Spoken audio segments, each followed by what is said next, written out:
थूंग थूंग रोज मिट्टी के बर्तन बनाता था पेट भरने के लिए। सुबह से शाम तक वह अपने ठेले पर बर्तन रखकर गांव की गलियों में घूमता और जोर जोर से आवाज लगाता। लोग उसकी आवाज सुनकर रुकते जरूर थे, लेकिन कोई बर्तन नहीं खरीदता था। शाम होते होते उसका ठेला लगभग भरा रह जाता। रात को वह खाली पेट अपने घर में जाकर सो जाता। लेकिन उस रात सब बदल गया। आधी रात अचानक दरवाजे पर जोर की आवाज हुई। थूंग थूंग डरते हुए बाहर निकला। उसके सामने उसका बड़ा भाई बिरजू खड़ा था, वही बिरजू जो 20 साल पहले मर चुका था। थूंग थूंग के हाथ कांपने लगे। बिरजू धीरे से बोला, ले भाई, ये जादुई कटोरा रख, इससे तू जो मांगेगा वो मिलेगा, लेकिन याद रखना कभी लालच मत करना। इतना कहकर बिरजू अंधेरे में गायब हो गया। थूंग थूंग डर गया, लेकिन भूख से परेशान था। उसने कटोरे से खाना मांगा। अचानक उसके सामने गर्मा गर्म खाना प्रकट हो गया। थूंग थूंग हैरान रह गया। उसने पेट भरकर खाना खाया और पहली बार चैन की नींद सो गया। अगली सुबह वह खुश होकर बाजार पहुंचा। उसे लगा आज उसकी जिंदगी बदल जाएगी। वह जोर जोर से आवाज लगाने लगा, लेकिन कोई उसके पास नहीं आया।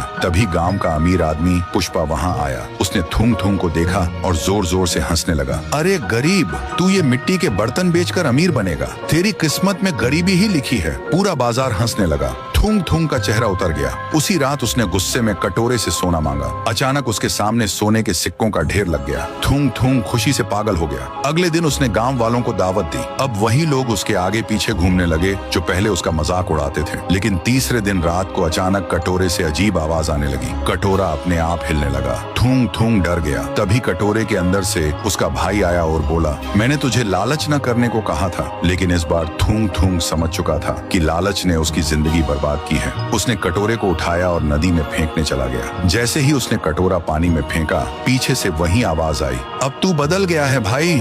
थूंग थूंग पलटा, लेकिन वहां कोई नहीं था। अगली सुबह एक आदमी बोला, अरे थूंग थूंग के सारे बर्तन बिक गए। थूंग थूंग दौड़कर बाजार पहुंचा। पहली बार उसके सारे मिट्टी के बर्तन बिक चुके थे। थूंग थूंग मुस्कुराया। अब उसे समझ आ गया था, असली जादू कटोरे में नहीं, उसकी मेहनत में था।